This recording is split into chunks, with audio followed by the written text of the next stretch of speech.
করতো কি সরকার করো? কখনো নয়।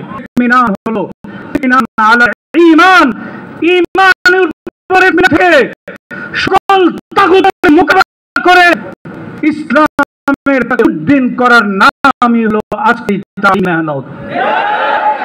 ইমাম আবু হানিফাকে থেকে নিয়ে ইমাম আহমদ হাম্বল, ইমাম মালিক, ইমাম ইবনে তাইমিয়া, আব্দুল্লাহ ইবনে মুবারক, ইজ্জুদ্দিন ইবনে আব্দুস সালাম, দারুল উলুম দেওবন্দের সূর্য সন্তান কাসিমুল খায়াত, কাসেম নাতবী, শাইখুল হিন্দ মাহমুদ হাসান দেওবন্দি, এসের সরসাব আল্লামা শামসুল হক ফরিদপুরি, হাফিজ হুজুর শাইখুল হাদিস আল্লামা আজিজুল হক, শাইখুল ইসলাম আল্লামা আহমদ শফি, নূর হোসেন কাসেমি, মুফতি ফজলুল হক আমিনী একই ধারায় মেহনত করেছেন।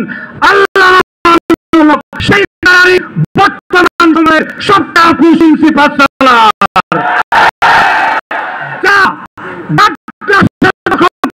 তালিমের নামে করে জাতিকে বিভ্রান্ত করে তোমরা ভবন দখল করতে পেরেছ। জাতি ঘৃণা নিয়ে তোমরা ইতিহাসের রাস্তা করে নিক্ষিপ্ত হয়েছে। আমরা ভবন চাই না, অট্টালিকা চাই না, আদর্শ নিয়ে শাহাদাত বরণ করতে চাই। হয়তো শাহাদাত, হয়তো খেলাফত, হয়তো খেলাফত, নয়তো শাহাদাত। এটাই আমাদের আদর্শ, এটাই আমাদের উদ্দেশ্য। আমরা কোন সুযোগ সুবিধা না, আদর্শ নিয়ে মরতে চাই।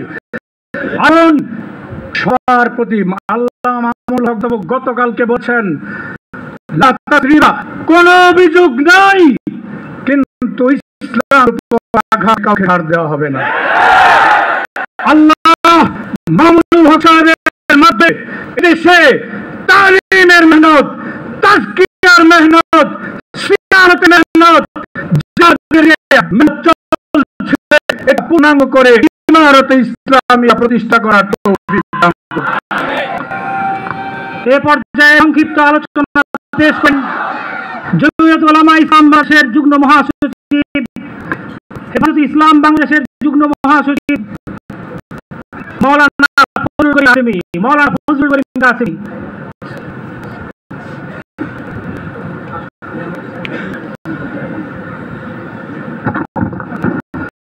আসসালামু আলাইকুম ওয়া রাহমাতুল্লাহি ওয়া বারাকাতুহু।